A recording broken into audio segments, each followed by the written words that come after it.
Hey there, Mama, and welcome back to the Moms Overcoming Overwhelm podcast. This is Emily McDermott bringing you another bonus episode with my friend Michelle Byrd from the Busy Vibrant Mom podcast. And we're bringing you the 9th episode of Coffee and Tea with M&E, where we chat about things going on in life with motherhood and holidays and planning for 2026. I also, in this episode, offer some decluttering tips, especially for the garage, which is one challenge I just tackled for a client. So I hope that in this cozy time at the end of the year that you're able to enjoy this conversation, maybe when you're driving back home from visiting family or whatever the case may be. And just another quick reminder of the decluttering challenge starting in the Facebook group Monday, January 5th. And so if you go to tinyurl.com/moms overcoming overwhelm, please answer the 3 membership questions. I'm going to start going through the requests to make the approvals, and then we are going to get started on that Monday. So without further ado, here's my conversation with Michelle Byrd, and please enjoy Coffee and Tea with M&E, episode number 9. Hey, friends. Welcome back. This is another fun episode with Emily. Is Coffee and Tea with M&E. And I have coffee today, and Emily has her tea. And we hope you have your fun beverage. Maybe it's a holiday beverage that you love. And we're going to just jump in and talk about all things Christmas and all things decluttering and organizing and having fun, even though you have no time. Yeah, that's kind of how it feels right now with the time part. Right. So, Emily, tell us some about what you were up to before we hit record. You were decluttering a garage? Yeah. So if anyone listening is in Northern Virginia, that's where I am. And I do in-person decluttering and organizing. This is a family. One of the children goes to school with my kiddos. And yeah, this was my 8th in-person session there. So I've done most of the house, and we were saving the garage for the end. And it definitely was physically taxing. I was trying to not lift with my back.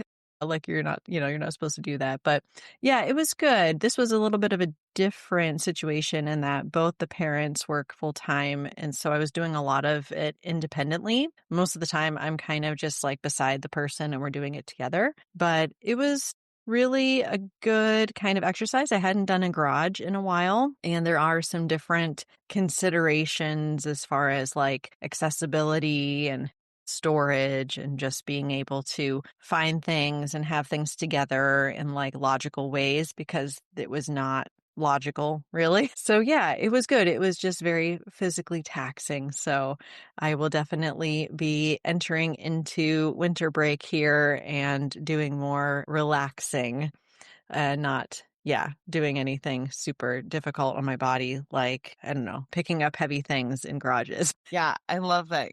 Yes, I was thinking, oh gosh, we need to declutter our garage. I feel like over break that it's called Christmas tide, right after Christmas, before January 5th, I think is the 12 days of Christmas actually. And so that's all Christmas tide. And so all those days, I'm always thinking like, well, what do I need to declutter? And because you have more time. And then when you see things around your house, like, oh, this is a mess. I haven't ever been able to get to this. Then you suddenly have time to get to that spot. Yeah. And I think that some of the places that you may have been putting off for, months or years or whatever, that is really a good time. And it is intimidating sometimes because people are like, oh my gosh, the garage, like, I don't even know where to start. And so if you feel like that in any area of your home, I just always recommend that you kind of think about the vision for the space, and specifically from a functionality standpoint. I'm very like function forward. And so it's like, okay, do you want to park both of your cars in the garage? Because some people are like, no, we really can't do that because we need all the kids' sports gear here and the bikes and whatever. Okay, fine. Do you want to park one car in the garage? So we kind of work with the main functionality things, like where are the different zones of where you want things to be.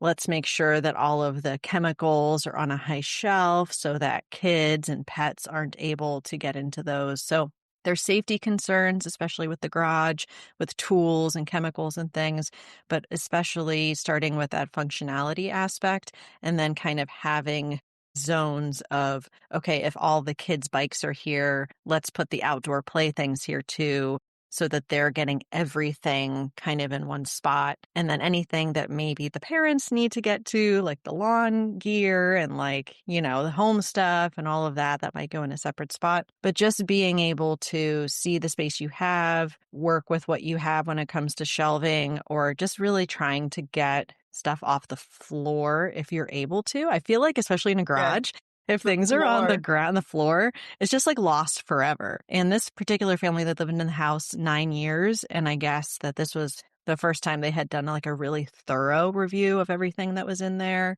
So there were some things that they like bought during COVID when everyone was home for the kids to do outside. And then like they never even opened it or they never really even played with it, but then it's like unearthing some of these things and like, oh, I totally forgot about that.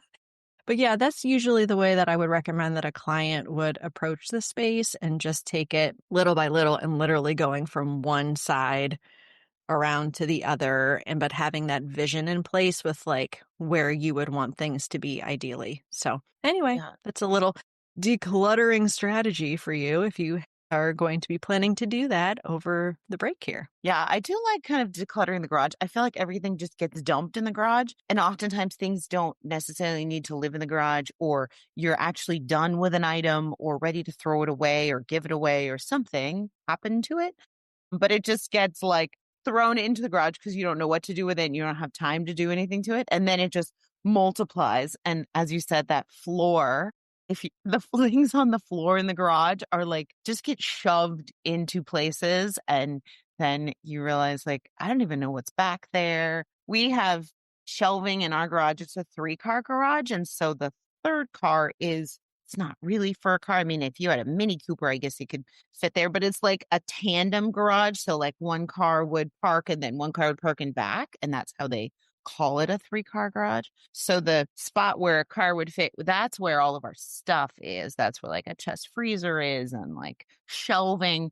But I've found that like if that floor space gets trampled or gets stuff dumped in it, then you can't get to the shelves to put things away. So things just end up on the floor, and then you can't get to, it's like a domino effect of like stuff. And then you're like, this is too much. We just need to go through. Yeah, and I find that when people kind of just haphazardly put things on the floor, and it might be in their home and storage areas, you don't remember what you have. And so then when you have some sort of event coming up or you need something, you don't even remember that you have it. And then you end up just getting a new one.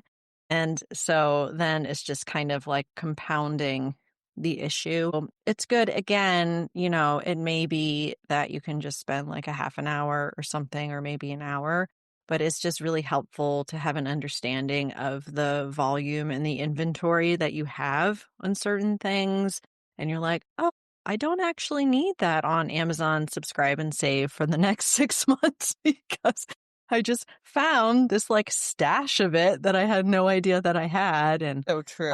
yeah, so it's just really, I think, and even for us, we don't have a garage. We're in a townhome community, and there are sometimes, especially in the winter, when we're like digging out our cars, that I kind of wish that we had a garage. But otherwise, I'm happy that we don't have one, honestly, because it's just, we can't clutter it up. It's Disorganized garage, because we have like a little shed in the back, and it's like whatever fits in there that we can access is the only stuff that we can have.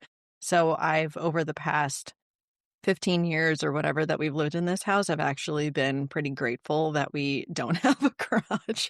Is the funny thing. When I went back east, I'm like, why do people have garages? Like California, our weather is perfect and you could leave your car out, not a problem. But everybody has a garage. It's weird if your house doesn't have a garage. And then I go, to North Carolina and DC and back east, and like nobody has a garage. I mean, but there's weather here. Like there's snow and there's rain, and like, what are people doing? So, but it's all the fun things. Well, what do you have planned besides all the fun family stuff and relaxing? And do you have any special end of year projects or reflections or planning or any type of stuff that you usually do at the end of the year? Great question. So I thought of you because as I'm kind of going through places, there's certain spots in our house which I do want to declutter. So I'm writing that down of like, that I will do during Christmas tide. That I will do during our 2 week break, but I don't want to like have it in my brain, but I don't want to forget it. So I'm writing down like, oh, these are the projects I want to do during Christmas break for our home. These are the projects I want to do over Christmas break for work. I'd like to get some episodes done or kind of map out what I want to do for next year, some fun things. And so, like, what kind of things do I want to do? And then set those ahead, map that all out. Like, okay, if I want to do this in January, this in the first quarter, what do I need to be doing? So, all that kind of stuff. I'm thinking through like, okay, what projects do I want to do? So I'm kind of thinking through like right now, what do I need to get done this week? And then what things do I want to get done over break? And then what things do I want to get done like not right now, like, but for like a later list. And that one is like by the first quarter or by, at a certain point. So I kind of have those three lists running. And then I just started on my notes app in my phone because, we all have our phone with us all the time, right? So every time I'm thinking like, oh, okay, oh, this project I can't do right now, but I'd like to do it. Then I write it down like, oh, this is it. So I don't have to keep so much in your head, right? Yeah, no, I'm the same way. And there are a couple of things that I want to do, I guess, planning wise. One of them, it's kind of reminding me of, I guess it's Spotify that does Wrapped, where it's kind of like tells you everything you listen to in 2025. And I don't really listen to stuff on Spotify, so it wasn't really relevant to me, but I liked seeing, what other people did.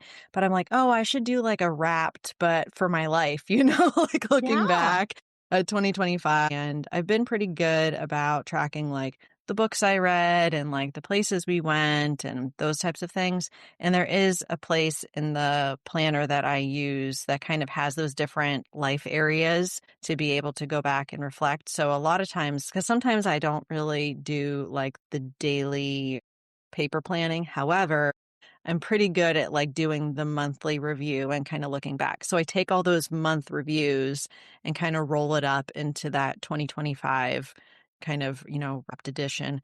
And the other thing, I just did an interview with Sarah Hart Unger. She is the host of Best Laid Plans, which is a podcast all about planning and planners. And then she and Laura Vanderkam, who's pretty well known for writing books about time management, they have another podcast called Best of Both Worlds. But anyway, she just came out with a book a couple of days ago called Best Laid Plans. And it's really helpful to like get my mind wrapped around, okay, what do I want planning to look like for 2026?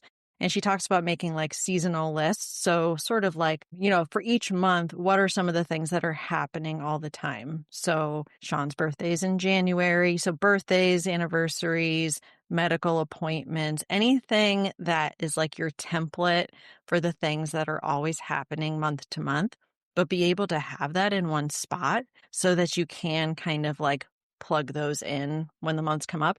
I've never really done that comprehensively where I've had all of that information kind of in one place. So that is on my list to kind of do that kind of seasonal review of like, so what's happening, kind of, she actually recommends instead of quarterly doing like, it's called a quintile, which is kind of based upon, yeah, Interesting. quintile. I know it. So it's 5 instead of 4. And it's based upon kind of like how the school calendar works for moms of like kids, maybe like elementary or even, I guess, to high school. But and now I'm probably going to mess it up, but it's January 1st, I think, to spring break to the end of school to the beginning of school to November 1st, and then November 1st to December 31st. Because there's always like that end of year holiday Yeah. craziness that's Yeah. happening. So she recommends kind of doing that quintile planning. And I thought I might give it a go for 2026 to see if that aligns better with the scheduling and things like that. So yeah, those are some things I'm going to try. I'm not a lover of planning. I want to be. I am not, but I feel so much better after I've taken the time to do it. And the end of the year when things are slower, and I'm not at my house. So I'm not like, oh, I got to do the laundry. Oh, I got to clean. Oh, I got to, there's more time for me to actually have that reflection time. So yeah, that's what I'm hoping to do between now and like, I guess January 5th. Yeah, that's when the kids start back to school. Yeah, I think there's also when you start planning, it can be overwhelming, almost like the garage where you're like, where do I start? And thinking about the whole year, I think in its entirety, like, oh, we have a whole year and I'm going to start planning the whole thing can feel really overwhelming. I know for me, I get a little overwhelmed with like everything. So I think the thought of doing it in 5 weeks or doing it in quarters, so like the first 3 months, what do you want to do? Kind of breaks it down a little bit more because often I'm like, I don't even know what's going to happen in 6 months. Like, I can have a template of what I know I need to probably get done and what holidays will be there, but it doesn't feel like you can move it once you plan it. You feel like you've kind of thought through everything, you've put everything down, and then all that gets scratched. So I think going with planning, it's really important to do it just like you were talking about the garage. Like, think about the function and think about kind of what are the big pieces.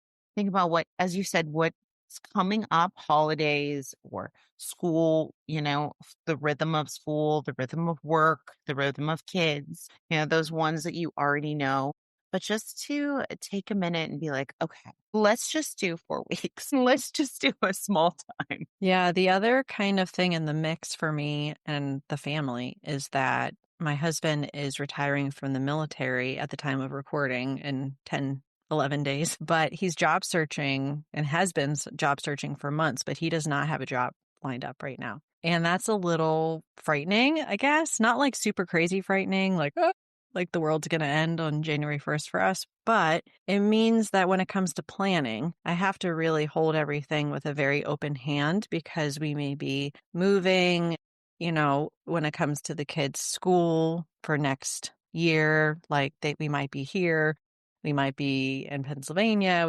It's not really known right now. And then also when it comes to my business goals and how I want to grow the podcast and then also the in-person services that I provide, I have to think a little bit about that and like what my capacity is going to be, given the fact that we're sort of in this limbo state right now. So that's been a little bit difficult, but I'm trying to just, continue to maintain this sort of, okay, what's happening today? What's happening this week? Most likely we'll be here to the end of the school year, no matter what. So it's like I can at least plan through the end of May, beginning of June. But that's been the one thing that's been kind of hovering over my life right now when it comes to being able to look at 2026 and be like, okay, these are the goals I want to accomplish and these are the things that I want to do, because there's a lot of change that's going to be happening. So Yeah. And knowing that change and not knowing how it's going to all unravel and where you're going to be can be scary, as you said, but also exciting. And also, yeah, you can't really plan it. So you have to hold everything a little loosely of knowing, it reminds us to hold our plans loosely. I think that's a really big deal. I love being able to hold your rhythms and your daily habits, your weekly habits really loosely because anything can happen. Like we were talking, we had to record a little bit earlier because I need to take one kiddo to the doctor because all of a sudden he got sick and he's not doing so well. So like, I didn't see that in my plans today, but all kinds of things, right? Your plans constantly get shifted. I think our plans definitely get shifted over break when kids are home, right? Because it's not your normal schedule while they're at school. It's like you want to be home and there with them, but it's just a different rhythm and routine. It's not quite summer routine, I think, but it's like break routine. yeah, and we're going to be gone for the whole break. We're going to be with family. And to have that, especially when the kids, they're not at home, they're not sleeping in their own beds, they're with each other all the time. They're with us all the time. So we are planning some activities. I think that it's going to be fine, but I'm not having any like high expectations for anything that's going on is just more, again, having to pivot like, okay, we have to go to the trampoline park again because they're running around the house and being crazy. And so I agree. It is a different feel than it is for summer, but I do enjoy the fact, and especially because my brother who lives in California, we usually only see them, including my sister-in-law and nephew, like twice a year. So it's nice that we know they're coming in, so we'll be able to spend some quality time with them. And the boys love spending time with their cousin. So there are some things that I'm definitely looking forward to. It's just that I know that it's kind of like supposed to be a time of relaxing, but when there's not a lot of structure to the days, I go a little crazy. Yeah, And I yeah, want there to be definitely. structure, and I'm like, okay. So we'll see how that goes. Sometimes I just have to manufacture structure and be like, we're going to go to the trampoline park from the 9 to 12 and then have lunch and then come back and watch a movie and kind of force the structure in there, because otherwise I think my kids definitely thrive with structure, and when they don't have it and then I don't have it, then everyone's kind of miserable. So we'll see how that goes. I agree. Yes. I found the same as visiting DC. It's very easy on vacation to just kind of let things roll. But you do find that if you don't have something planned to do, you end up you're home all day with family or hanging out. And then after a while, your kids are like bouncing off the wall and you're thinking, we should have gone somewhere or we should have planned something. So having that rhythm of like just one thing that you're doing does help. I think our kids are similar. They do like structure. We like structure. So we thrive a little bit better with having like, okay, well, this is kind of the one thing we'll do today. Yeah. And I'm reminded, I spoke to Rochelle Crawford. She's from Abundant Life with Less, and she wrote a book called How to Be Busy. And she talks about this concept of bubble wrapping your seasons, which means that you want to have kind of margin at the beginning and end. Oh, So we're interesting. planning to come back, I think, New Year's Eve, because Pat stayed up with the boys last year to midnight and they played foosball and watched movies. I went to bed at like 9, but they stayed up. And so Andrew, my oldest, is really excited about being able to have that experience again with his brother and dad. And I thought, okay, great. And then we'll have some buffer time before they go back on the 5th, instead of driving back on the 4th or something. You know what I mean? And then having it start. So, and I think that it will be enough time. Like, we've had enough of a visit that it's fine. We're going to be there like 10 days. That's plenty of time. But then not sort of feeling guilty about setting a boundary, I guess, because sometimes I don't have this experience personally, but I know a lot of people, when they're visiting family members might be making you think like, oh, well, why aren't you staying longer? Or, oh, I wish that you could, and you're like, oh, maybe I should stay longer. But you need to do what works best for your family so that you can kind of bubble wrap before you get back into the rhythm of things. Because when you have kids off schedule and not what they're used to, and then you try to slam them right back into that, I think the transition is a lot harder. So we're intentionally coming back to have those like 5 days to prepare. And that makes me feel better about the whole break to begin with, because I know we're going to have that time to recalibrate before they go back to school. Yeah, we have found that that is one of the most powerful things of really enjoying our vacations is to bubble wrap it, as you said, on the front end and the back end, not try to leave, at 3 o'clock, right when school gets out to race to the airport, to have that afternoon to like pack or do anything we need to do and then leave like the next morning or, not to rush it trying to get out and then also coming back with a couple days break before we have to jump into everything. It also allows us to get set for our week. So to get set for like groceries, because usually when you come back, you have no food. Your house, maybe it was clean when you left, but then you have a ton of laundry that you're doing and everybody feels like they just have to take a deep breath and kind of get situated again before Monday. And so the longer runway you can give people, like, it just seems like it, for us at least, we like, okay, we like have a little bit more transition time into Monday and everybody does a lot better. Yeah, I agree. I mean, we're leaving on Sunday. And so I told my husband, like, hey, I'm going to need some of your help tomorrow, you and the boys. Like, I'm going to be focusing on packing. You guys can focus on cleaning, because otherwise I hate coming back to like a messy house. The worst. The worst. It's the worst. Yeah. But I also am a huge proponent of the grocery ordering and kind of like picking that up either right on our way back, or if there's no room in the car, which is probably going to be the case, then just doing it later, that afternoon.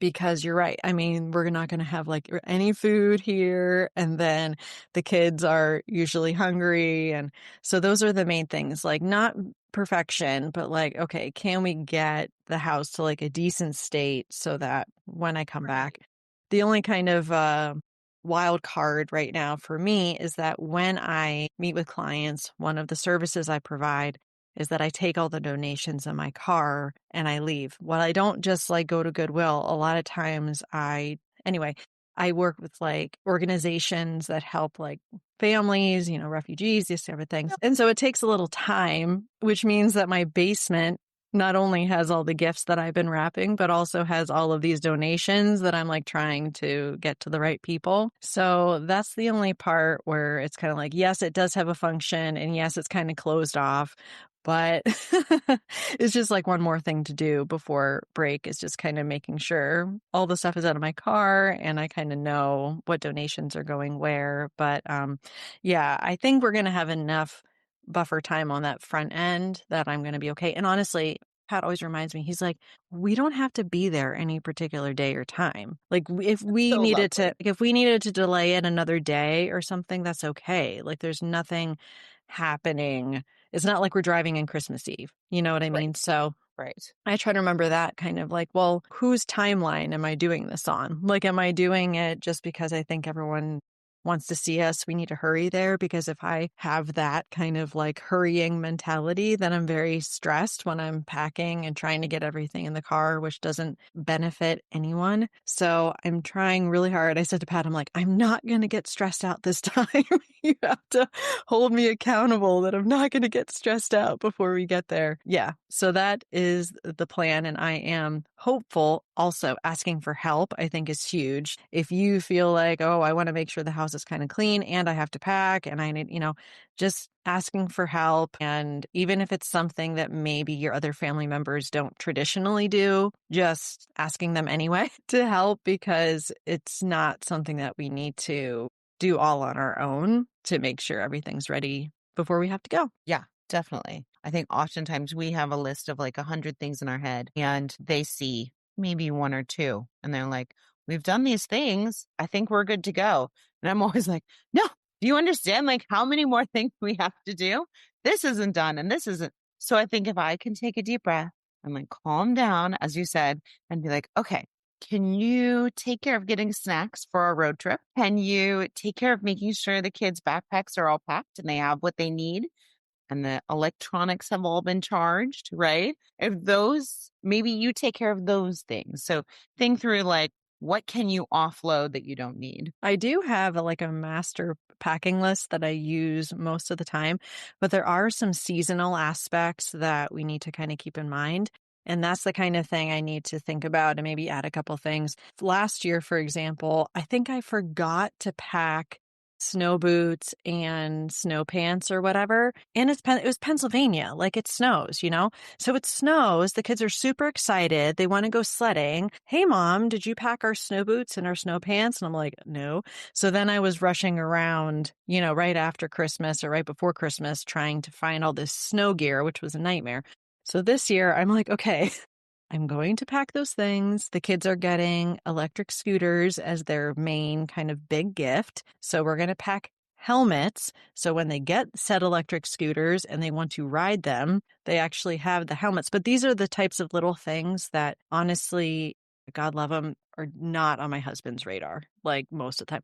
Actually, that's not fair. Some things are, and he will remind me, but then I want to put it on my master packing list so we can kind of like double check. But you're right. He's like, well, why are you stressed about packing? I'm like, there's so much to pack. There's so much to do.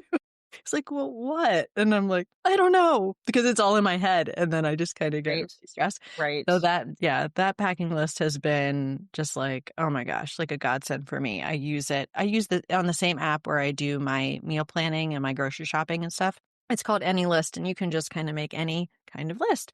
But that one has been incredibly helpful. And then I just tweak it for the other thing. We still do Elf on a Shelf, although my husband is the one responsible, because I'm like, you're the one that wanted to introduce this to our family. It's all you. But like, we have to pack the elf. So like, they have to find it in the morning before we leave. And then we have to like hide it in the backpack right before we go, and then make sure that we're doing it while we're staying in a new place. It's too much. Like, I can't Yeah. remember all this. So, yeah. That's when you're like, you have the elf. That's Mhm. yours. Yeah, You that's your decided you wanted to domain. do Yes, that is your domain of responsibility. So you right. can make sure that that somehow gets to another state without the kids finding anything. And so, yeah, there are all these kind of like considerations that I just want to make sure, because that's the worst when your kid's like, hey, mom, did you pack my charger for my tablet? You know, it's like, Right. oh, let me just pull out exactly what you need, like Mary Poppins out of my bag, and then you can have everything that you're supposed to have. But I don't think that my children recognize or appreciate the forethought that has to go into making sure that they have everything that they think that they need when we travel. So I don't know. Do your Yes. kids, with their ages being older, do they do any of their own packing at this point, or no? They do. They're actually pretty good packers. I like to double check their backpacks because sometimes they'll pack things like tape, scissors, things that like you would normally find in a house. And so I'm like, these we don't need to take. Or they'll have like 3 or 4 really thick books. And I'm like, you have your Kindle. Like, load up your Kindle with books. You probably don't want to take like 3 or 4 really big books that takes over your whole backpack. So there's a few, I like to double check their backpacks, but that's getting to be less and less. They're very good at packing, and now they're very good also with snacks. So I say, okay, I'm going to go to Trader Joe's. What snacks would you like for the airplane or whatever trip? And then I get those snacks and then we lay them out, and it's their responsibility to take a Ziploc bag and mark their name on it and grab whatever snacks they want and pack it in their suitcase. So it does get a little bit easier. Also, cubes are very helpful, like the packing cubes, because it's a little easier to be like, okay, how many socks, how much underwear, how many shirts, how many, sweatshirts or pants or whatever. And they can each go in the cubes. So it's kind of like, okay, do we have all of these things? That's a really good point. I use packing cubes for myself, but I didn't think about using it for the kids. And especially in the winter, their stuff is bulkier. And so I feel like it's harder. So I like having those compression cubes. I don't know if I'll be able to do it this trip, but that's a good thing to remember. And also, one of the things I'm going to do, so my kids, they have as their like game tablets, they have Kindle Fires, but they like reading from physical books because they're mostly doing like graphic novels and things like that, where it's a little bit easier if you have the physical book. So sometimes what I do is my mom, she goes to the library pretty regularly for herself. So instead of packing a bunch of books, then we just go and she'll take the boys as almost like an outing to take them to the library so they can pick out their own books to read while they're there for the break. So that's like a little packing tip if you're not flying, but you're driving and you're like, oh, what else should I pack? To maybe see if whoever you're staying with uses their library card. In San Diego too. Yeah. Yeah. Much more when the kids were little and we'd get Right. all the picture books and to keep them busy. And it was like a trip, right? You'd go to the library and pick out whatever books you want. But it is still really helpful, as you said, with like, even if you're getting 3 or 4 graphic novels and each kid has 3 or 4 graphic novels, then it's like not that much of a trip. You could even, probably look up the books on the library and reserve them and then just go pick them up if you want to make sure that they're there. But that is a helpful tip to not have to pack as much. Yeah. And then just kind of being realistic, like with the amount of space and reminding the kids, like, okay, this is probably, I think, the first year where we're just taking the van and that's it. Like, I'm not taking the kids separately earlier. we don't have the benefit of having two cars so that one car has our stuff and one car has the gifts, that are coming back. So when they want to bring like all their stuffies, like, no, okay, this is the bag for the stuffies. Like whatever fits in the bag is what we're going to be packing. And so I think that is a conversation I definitely am going to have with the boys over the next couple of days, but just understanding like, well, you want to make sure we have room for your gifts, right? And they're like, oh yeah. So then they're a little bit more willing to not pack so much stuff, on the way. Yeah. Yeah, so it'll be an interesting. We are, I think, going to bring the roof storage thing as like a backup just in case we need it. It's Because a good plan. those electric scooters I think are going to be kind of big, and then having all of our stuff. But anyway, I think it's going to be fine. I just, like I said, I keep telling myself everything is going to work out just fine, and it's going to be a fun holiday, and the boys, they'll be able to entertain themselves, or we're going to do some like walks, winter walk of lights. So we have like a couple things planned, but like, yeah, just having, like you said, kind of planning with that open hand is kind of what I'm trying to do. Yeah. Yeah. I think it's also different flying, packing versus car riding, packing. I do often feel sometimes when we have taken a car, like it's always like, oh, I'll just throw in this extra thing. I'll just throw in this extra blanket and this other toy and this other thing. And I almost feel like, let's pack as if we're going on the airplane, because we only have like, you can only take your backpack and your piece of luggage, and that's it. Because sometimes it gets overwhelming with like, I have 3 blankets and 15 giant animals. And it's like, they want to be cozy in the car, but you're like, okay, let's pare it down to like these 2 things. I'm just thinking about, my kids don't really have any that are like the big ones, but when there was the beginning of the Squishmallow like craze, those things Huge. are huge. Oh my gosh. And then like having to transport those regardless of your mode of transportation, like no.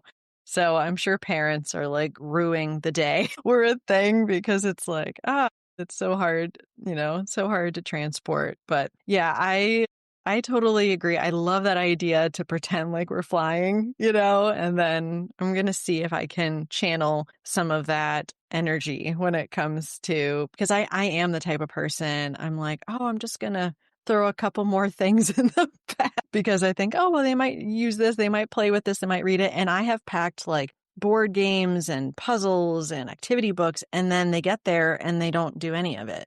Like, okay. And then you have to keep track of it. Oh, I And you know. have to remember all the pieces for it. And it has to go back in your car, and you have to take it back. So just imagine you're going on an airplane, and then maybe you take a couple extra things. Yeah. The nice thing is, even though it's a lot of toys that the kids had that they grew out of, that we brought to my parents for the benefit of my nephew, who's 3, when he visits, the boys will still play with like their older toys when they get there. So they'll like play with the train tracks, and they'll play with some of these things that they don't even have at our house anymore.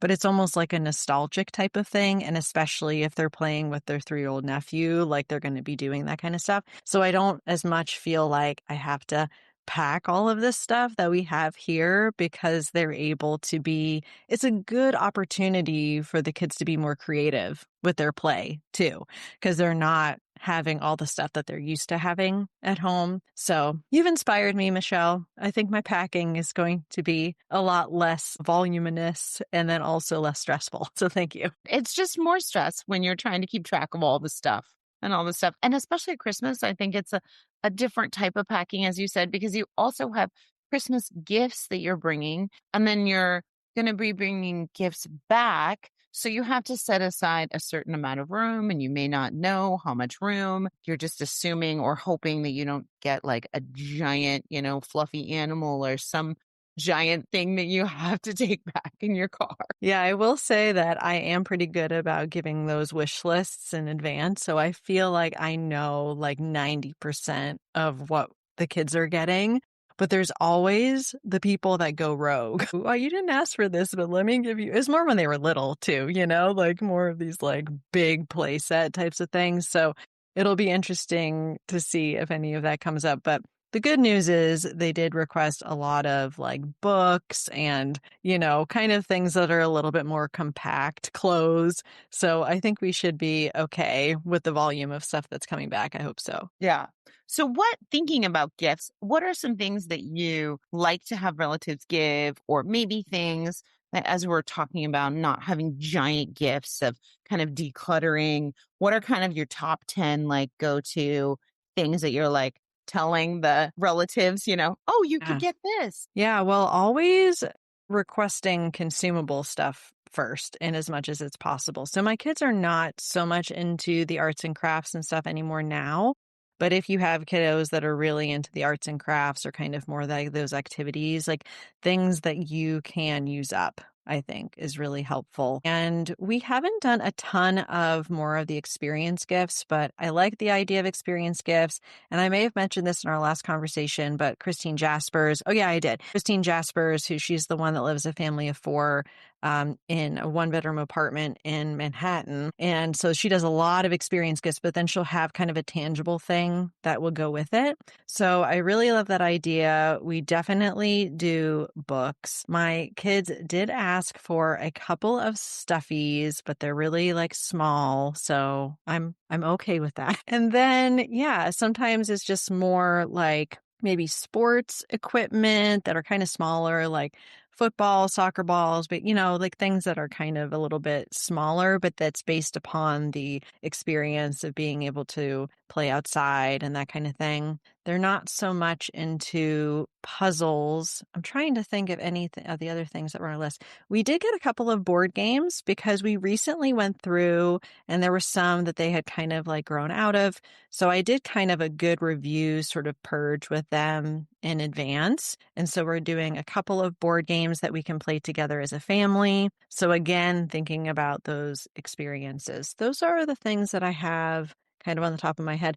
They did want to have some like gift cards for Roblox, which is kind of like the main thing that they like to play. So I guess that's not my favorite kind of consumable, but it is a consumable technically. So yeah, those are some of the recommendations. How about you? I know your kiddos being a little bit older, then it tends to be less like junky stuff and kind of more, I guess, tech sort of stuff. What's been your experience? Great question. So I think we talked about this a little bit on the last episode, but yeah.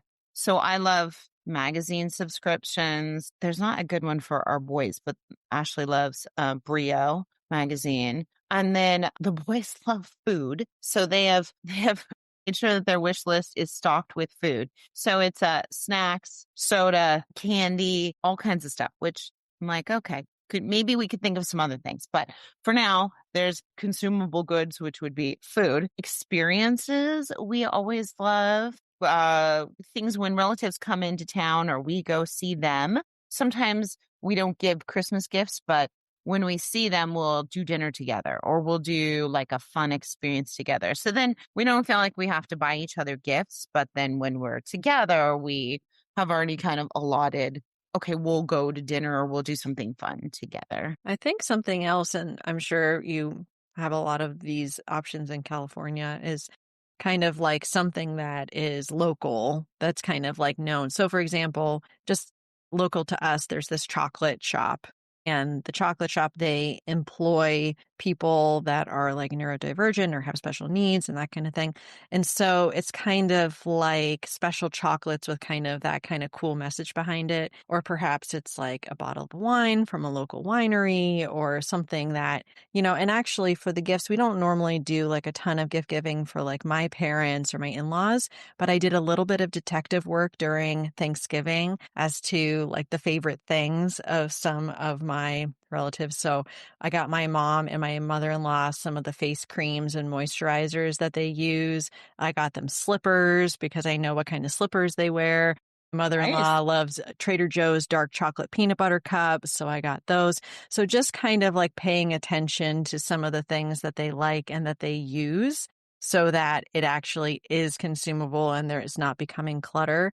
But yeah, anything that's kind of like special to the area that you live, not a tchotchke, but like a consumable thing, like a type of special food or maybe like a special salsa or something. I like that because then it's sort of something you can use while you're there for the holidays, but then it has that special touch being thoughtful and being local to where you live. Yeah, that reminds me. So my mom just started, I think recently in the last couple years, she has the Samaritan's Purse magazine, which has a bunch of things you can buy. So maybe $50 for fresh water for a family, or you can do, $100 for a goat, or you can buy all these things that will help other people. And so what she has started doing is giving the kids a certain amount, like you have $100 and you can spend it however you want. So then they write down, they look through the magazine and write down, well, I want to buy a goat and I want to buy a soccer ball for $10 for this kid. And I want to buy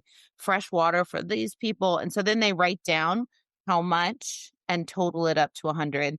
And then we each write down, oh, these are the things we would choose.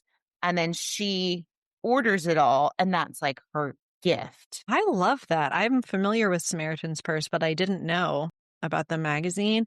And I love that. I want to, especially in the upcoming year, have my kids be more aware and participate more in service oriented things because I think sometimes, in no fault of their own, but the default is to be kind of like inward facing and sort of like, what can you do for me? And sort of selfish. And so it's not even on their radar sometimes that like a kid would want a soccer ball and not be able to have it, or like, oh, why would a person need a goat? You know what I mean? Like that's kind of not even on their radar.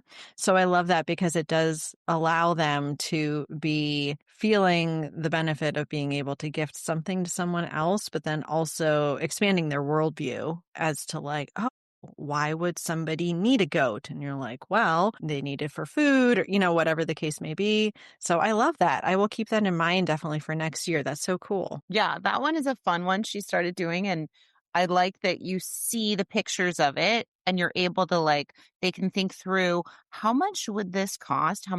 How many things can I do? Or which of these things do I really want to do or feel connected with? Samaritan's Purse does it. Compassion also has a magazine that you can buy things. And then IJM, International Justice Mission.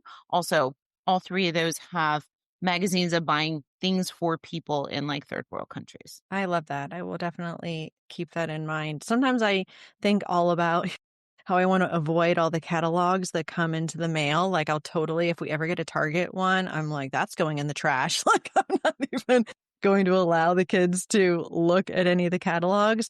But I love that idea. That's like a totally different way of approaching these kind of like gift giving catalogs. So yeah, thank you for sharing those. Those are awesome. Yeah. My mom thought of it. It wasn't me. So, but we do like that one. I'm trying to think what other things. Definitely, yeah, the magazine subscriptions or gifts that they can give that it goes through the whole year, because the magazine one is nice because it is like a one-time thing, or like experience gifts like zoo membership, area membership, like an amusement park, those kind of things, because then you enjoy them throughout the year. And sometimes I think they have better benefits, like if you buy them, certain times of the year. So those are always fun. Yeah, I was just reminded that both the boys, the bedding that they have is like construction vehicles, which was cool when they were 3 and moving into their big boy beds. But now they're older. And so we allowed them to pick out a new comforter and like pillow shams and that kind of thing as part of their Christmas gift. And then when we get back, we're going to change out the bedding. So How that's fun. something that maybe could be elevating like something in their room that isn't like a toy. One of the other things I'm staring at right now is the calendars that we have for the kiddos on the wall, and they love being able to like flip to the next one. So the one we have right now is a Lego one, but if there's anything that your kids are kind of into and they wouldn't mind having like a 2026 calendar, like that might be a good kind of even like stocking stuffer. And we also have our dad joke calendar, which we keep in the kitchen. We have been doing that, I think, for 3 years now. And we always read the dad joke of the day. And sometimes they're kind of really like punny or sort of even meant more like humor for adults. But then like nothing inappropriate, but just something like the kids might not get. And so then we're able to talk through like, oh, this is what this means. And this is like a saying or an idiom or something. So it's been a really great conversation piece for our dinners because we're always making sure we're sharing the dad joke of the day. So that's something that my husband always knows that he's getting for Christmas. Yeah, from now and forever, because it's just something we enjoy so much. Yeah, I love that. We gave our kids, the boys, we haven't really done it yet, but we gave Ashley an allotted amount when she wanted to redo her room. And then she got to choose how she would use that amount. How she would do pictures or what bedding she wanted, or if she wanted to, make certain purchases. And then it was also nice because we could teach like, oh, okay, you can get this on sale and save your money and use it for this thing. Or you can get this at Target and it's expensive, or you could go to Home Goods and maybe find the same thing, but half the price. So you could kind of figure out how you could stretch your money a little bit further to what things she wanted.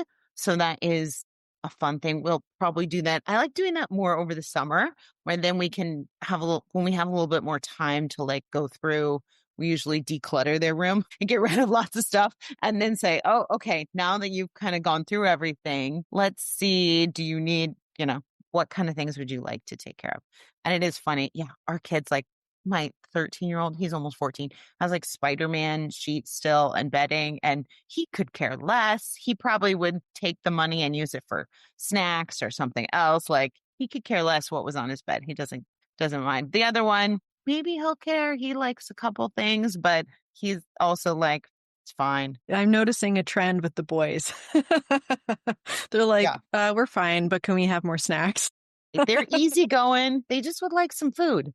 Yeah, that's it. Apparently, we don't feed them enough. No, I'm like, apparently going and spending like $400, a week with all of these groceries is not enough money for you guys, or not enough food. Yeah, I'm already noticing that they're starting to eat like teenagers, and especially with not having an income on the horizon, we're kind of like, okay, well, we need to figure out a more sustainable way to keep these children fed. I keep trying to have my neighbors just take the kids, but no one seems to take me up. No one's taking me up on the offer. So I guess we have to just figure out how to feed them, and hopefully not for so much money. Yeah, it's Costco. You just buy everything from Costco and Trader Joe's. They're, Safeway I think is so expensive, but Trader Joe's and Costco are the way to go. Yeah, that's how we save on a lot of stuff, and it works out. It's fine.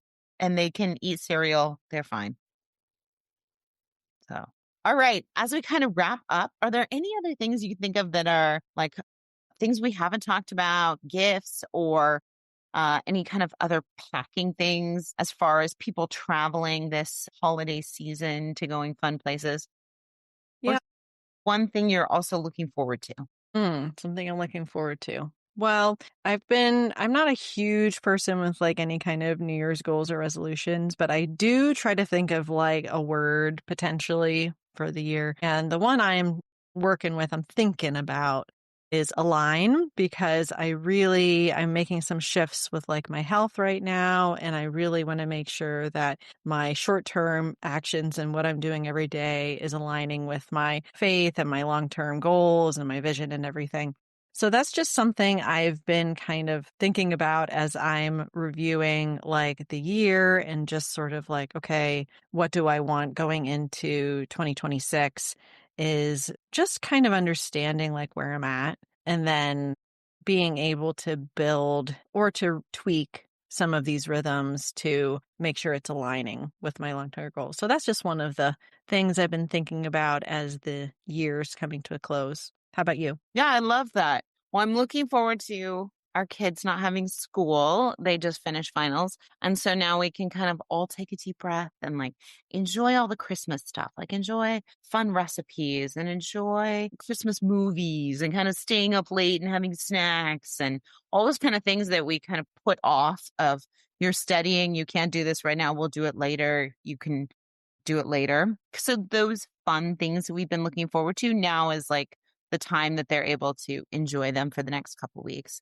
I love your idea of a word. I think mine might be focus, because I feel like everything is important often, or that I just move from thing to thing without a good focus overall kind of, okay, this is what needs to happen today, or this is what needs to happen this week. So I think focus would be a good one for this next year. Yeah, I love that. I definitely feel that as well. I had kind of the list of the things before we leave, and I almost hear my husband's voice in my head like, "Does any of this absolutely have to be done?" And I'm like, "Oh, right." Just being able to focus on the things that absolutely have to happen and recognizing that some of those things it can wait, until January and the world isn't going to come to an end. So I love that word. And that's something that I find myself saying to myself multiple times a day, like, okay, wait, why am I here? Like, focus, So I love that. Yeah. Well, we encourage you as we kind of close, email one of us and all of our information will be in the show notes and all that kind of good stuff. But get in touch. Tell us what your holiday traditions are. Maybe you're traveling somewhere fun.